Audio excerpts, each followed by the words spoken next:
भंग का रंग जमा हो चकर और फिर पान चबा। अच्छा अरे ऐसा झटका लगे जिया पे पुनर्जन्म होई जा।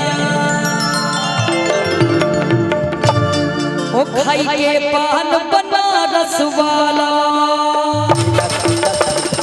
ओ खाई के पान बनारस वाला खुल जाए बंद अकल का ताला। ओ खाई के पान बनारस वाला खुल जाए बंद अकल का ताला। ओ फिर तो ऐसा हमारा सीधी कर दे जबकि ओ छोड़ा ओ छोड़ा ओ छोड़ा किनारे ओ छोड़ा किनारे वाला।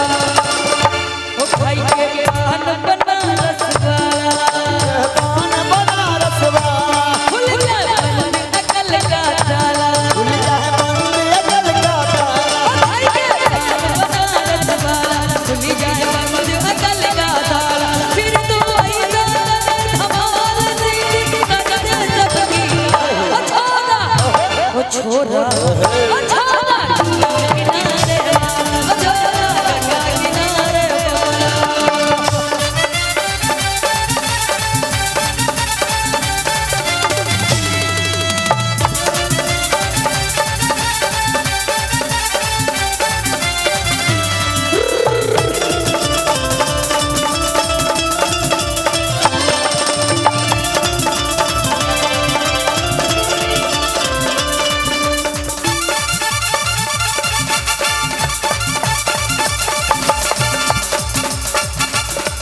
अरे राम दुहाई चक्कर में फंस गए जान फसाई मैं तो सूली पे चढ़ गए। मैं कैसा सीधा साधा मैं कैसा भोला भाला बाबा,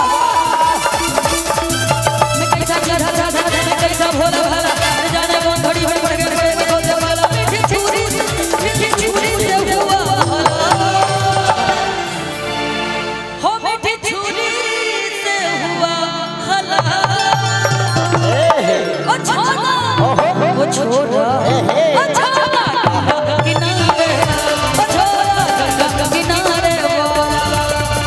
ओ खाई के पान बनारस वाला बनारस वाला खुल जाए बंद अकल का ताला। खुल जाए बंद अकल का ताला। खाई के पान बनारस वाला खुल जाए बंद अकल का ताला।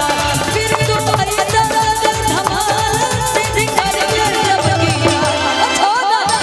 ओ छोड़ा ओ छोड़ा किनारे ओ छोड़ा किनारे वाला।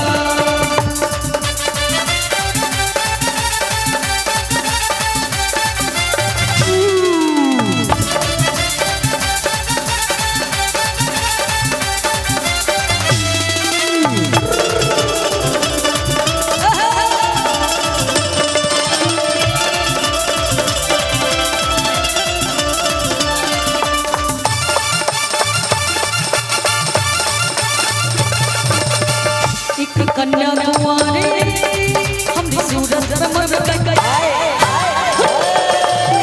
एक कारी हम दिल में उतर गए। कैसे गोदी गोदी गोदी खिंची छोड़ी बाबा, कैसे गोदी गोदी खिंची छोड़ी करके जोड़ी जोड़ी करके हमरे दिल की छुरी से हुआ हला। दीपक आने दीजिए। हो मीठी ज्योति छुरी से हुआ हला। हो मीठी छुरी से हुआ हला। ओ छोड़ा ओ छोड़ा ओ छोड़ा किनारे ओ छोड़ा किनारे वाला। ओ खाई के पान बनारस वाला ओ खुल जाए बंद अकल का ताला। ओ खाई के पान बनारस वाला खुल जाए बंद अकल का ताला। ओ खाई के पान बनारस वाला खुल जाए बंद अकल का ताला। फिर तो ऐसा करे धमाल सीधी कर दे जबकि ओ छोड़ा ओ छोड़